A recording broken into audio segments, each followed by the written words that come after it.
নমস্কার, আমি অর্পিতা ভিলেজপুর থেকে সকলকে স্বাগত জানাই। আজকে রান্না করব দেশি মুরগের মাংস কষা। আমি কিভাবে দেশি মুরগের মাংস কষা রান্না করি চলুন ভিডিওটা দেখে নেওয়া যাক। দেশি মুরগের মাংসটা বাটিয়ে নিয়েছি।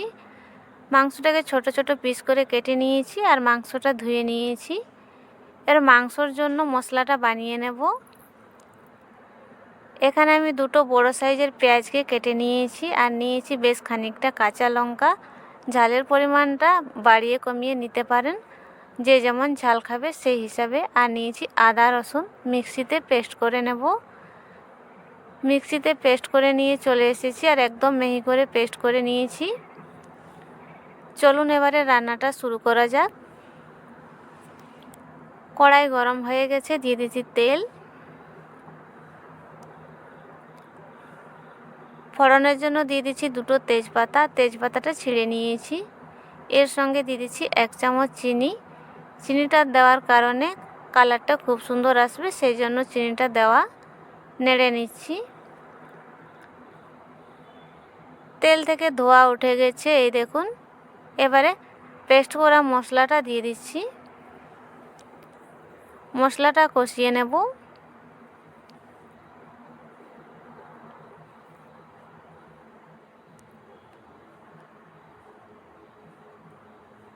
মশলাটা নেড়ে চেড়ে কষিয়ে নিয়েছি। দিয়ে দিচ্ছি হলুদ গুঁড়ো, ধনের গুঁড়ো দিয়ে দিচ্ছি। কালারের জন্য কাশ্মীরি রেড চিলি পাউডার দিয়ে দিচ্ছি। আর দিয়ে দেবো এর সঙ্গে গোলমরিচের গুঁড়ো। সব মশলাগুলোকে ভালো করে মিশিয়ে কষে নেব। মশলাটা কষে নিচ্ছি। আজকে জিরের গুঁড়ো দেব না, জিরে বাটা দেব। মশলাটা খানিকক্ষণ কষা হোক, তারপরে দিয়ে দেব। যে পাত্রে মশলাটা রেখেছিলাম সেই পাত্রটা ধুয়ে একটু জল দিয়ে দিচ্ছি।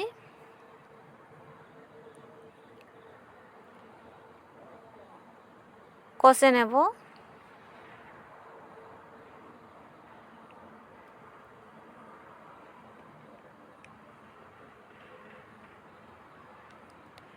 মশলাটা কষানো হয়ে গেছে, দিয়ে দিচ্ছি জিরা বাটা।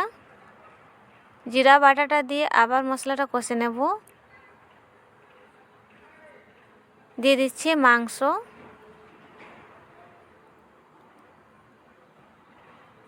মশলার সঙ্গে মাংসটা কষে নেব। 4-5 মিনিট মতো কষে নেব, তারপরে নুন দিয়ে দেব।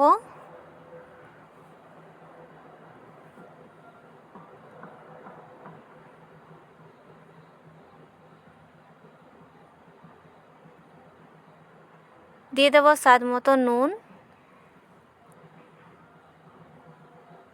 নুন দিয়ে দিচ্ছি। নুনটা দেওয়ার পরে আবার নাড়াচাড়া করে কষে নেব।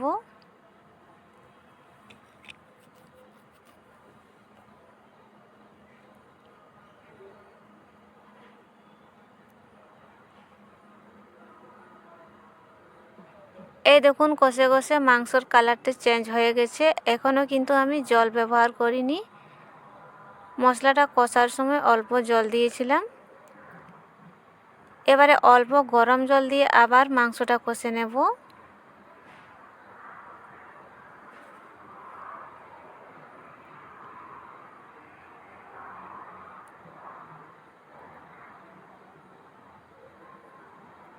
অল্প একটু গরম জল দিয়ে দিচ্ছি। গরম জলটা দেওয়ার পরে আর একটু কষাবো। অনেকক্ষণ ধরে মাংসটাকে কষিয়ে নিয়েছি। মাংসটা সেদ্ধ হওয়ার জন্য তারপরে জল দিয়ে দেব।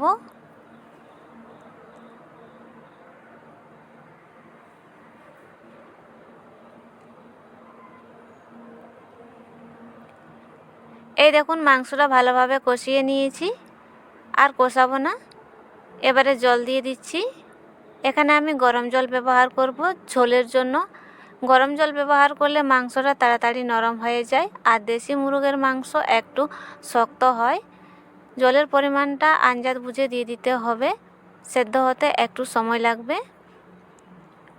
জল দেওয়া হয়ে গেছে, আর লাগবে না। নেড়ে নিচ্ছি। এবারে ঢাকা দিয়ে দেব।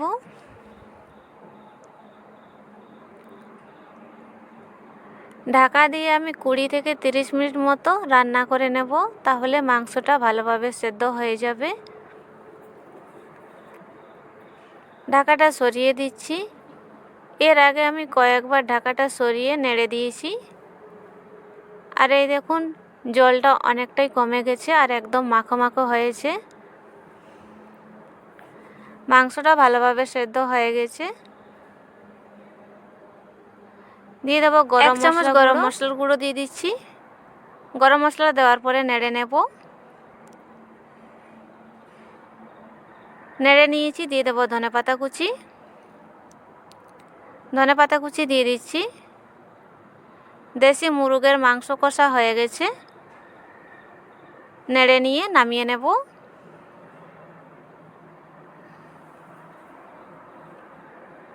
আর কালারটা খুব সুন্দর এসেছে। এই শীতের সময় দেশি মুরগের মাংস কষা খেতে দারুণ লাগে রুটি লুচির সাথে। প্লেটে নামিয়ে নিয়েছি। বন্ধুরা, আমার আজকের ভিডিওটি ভালো লাগলে লাইক করবেন, শেয়ার করবেন, আমার চ্যানেলটা সাবস্ক্রাইব করবেন। দেখা হবে অন্য কোনো ভিডিওতে। ভালো থাকবেন।